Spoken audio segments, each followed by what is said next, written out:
Shalom, kita melanjutkan kembali eksposisi kitab Imamat kita dan kita sekarang sudah di ayat ke-7. Imamat pasal 1 ayat ke-7.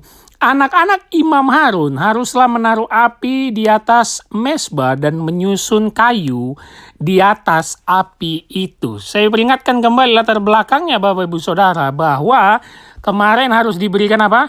Korban bakaran, ya, lembu jantan, domba, dan harus apa semuanya? Sempurna dan tidak bercela, ya. Lalu diberikan kepada imam untuk dibawa ke altar korban bakaran, ya, atau korban persembahan, altar persembahan, ya. Lalu nanti orang Israel membawa harus meletakkan tangannya sebagai bentuk transfer dosa kepada lembu jantan yang kita kenal dengan istilah substitute, ya. Dan ini menunjuk kepada Kristus sang pengganti. Kita yang seharusnya dimurkai Allah, kita digantikan oleh anak domba Allah, yaitu Kristus yang rela menerima murka Allah, mati di kayu salib. Lalu kemarin di ayat 6, imam atau Lewi menguliti dan memotong bagian dari korban bakaran, ya, menunjukkan bahwa binatang itu betul-betul harus hancur sepenuhnya, dikuliti semuanya, darah tertumpah, lalu dipotong bagian-bagian yang akan dipersembahkan kepada Allah. Nah, ini sedikit kita lihat kemarin backgroundnya sampai ayat ke-6. Dan di ayat 7 awalnya kita lihat ayatnya.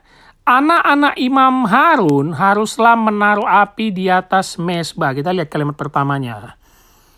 Ya. Anak-anak Imam Harun. Ini menarik Bapak Ibu Saudara. Ya.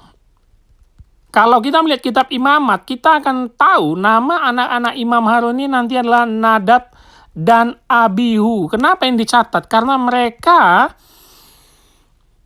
terdapat kisah tentang mereka yang mempersembahkan api asing, sehingga kedua anak Harun ini nanti mati seketika, dibunuh oleh Allah.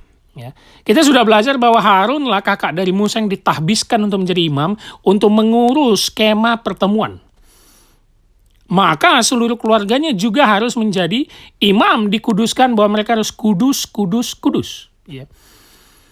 Mereka adalah perantara dari manusia kepada Allah. Mereka menjadi perantara untuk mempersembahkan korban dari manusia yang berdosa kepada Allah. Ya. Dan kita melihat kata api di ayat ke-7 ini ada 2 kali. Anak-anak Imam Harun haruslah menaruh api di atas mezbah dan nanti menyusun kayu di atas api itu. Nah, yang menarik, api di sini adalah api yang dari Allah di kemah pertemuan, ya. Api yang ditentukan Allah yang tidak pernah padam di dalam kemah pertemuan. Nah, haruslah menggunakan api itu, ya. Setelah dikuliti,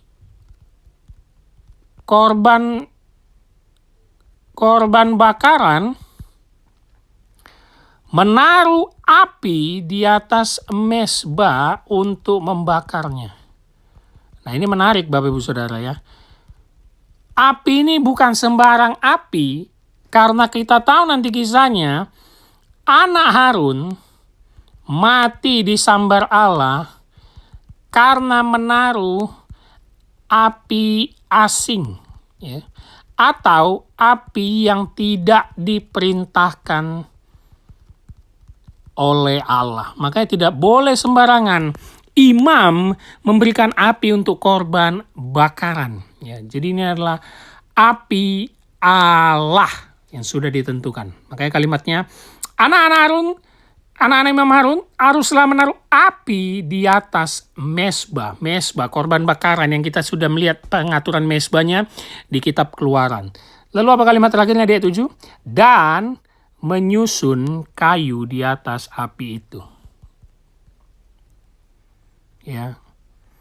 dan menyusun kayu di atas api itu. Sebelum korban diletakkan, api disiapkan, dan kayu-kayu disusun untuk membakar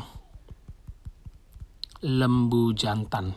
Jadi harus spesifik ini Bapak Ibu Saudara, harus spesifik dan sesuai ketentuan Allah. Kalau tidak, imam akan dimurkai oleh Allah karena melanggar batasan-batasan dan kekudusan yang Allah sudah tetapkan. Nah, ini pentingnya kita melihat kitab imamat ya. Bahwa kitab imamat ini mengajarkan ketelitian dan taat pada aturan secara spesifik. Tidak boleh menganggap sembarangan karena murka Allah ada di atas mereka, khususnya kepada imam yang sudah dikuduskan. Nah, ini menarik untuk kita ya. Kudus itu kan artinya terpisah ya, makanya imam itu kudus juga, atau bahasa Ibrani yang kita belajar adalah kados, yang artinya terpisah. Begitu juga umat Israel dan umat percaya bagi kita. Kita ini dikuduskan hanya terasing untuk Allah. Kita terpisah dari duniawi karena diberikan untuk Allah. Kita harus hidup kudus. Kalau tidak, kita akan menerima murka Allah. Dan menyusun kayu ini teringat dengan pengorbanan Abraham terhadap anaknya Ishak ya. Bahwa bagaimana ketika dia ingin mempersembahkan Ishak, dia menyusun kayu di atasnya. Ishak bertanya, mana domba yang dipersembahkan? Tapi dia langsung mau memotong Ishak di atas kayu, tapi malaikat Tuhan mencegahnya. Ini satu kisah yang luar biasa Bapak Saudara. Nah, apa aplikasinya dari ayat 7 ini Bapak Saudara? Sama seperti ayat ke-6 kemarin yang sudah kita pelajari. Bahwa api Allah itu melambangkan murkanya. Ya, ini murkanya. Tidak boleh sembarangan ya, menjaga kekudusan umat Tuhan. Ya.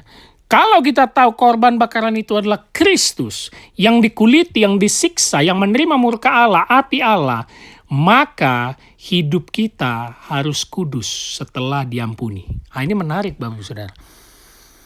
Jangan lagi kita hidup sembarangan seperti duniawi. Ya. Jangan lagi kita hidup sembarangan tidak jelas melanggar kekudusan Tuhan. Karena apa? Murkanya nyata atas orang berdosa. Jadi kita tidak boleh anggap enteng, tidak boleh anggap remeh.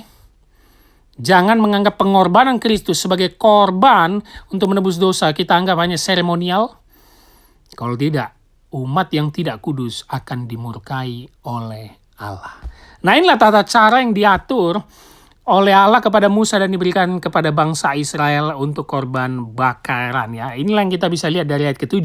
Anak-anak Imam Harun haruslah menaruh api di atas mezbah dan menyusun kayu di atas api itu. Tentulah kayu akan berguna untuk membakar korban di atasnya dan membuat api menjadi lebih besar. Tapi kita tahu itu adalah api Allah, api yang tidak tertandingi, menandakan murkanya dan membakar korban bakaran sebagai substitute, ya, transfer dari manusia berdosa kepada korban bakaran itu. Dan itu menunjuk kepada karya penebusan anak domba Allah, Yesus Kristus. Kita akan melanjutkan ayat 8 di episode berikutnya.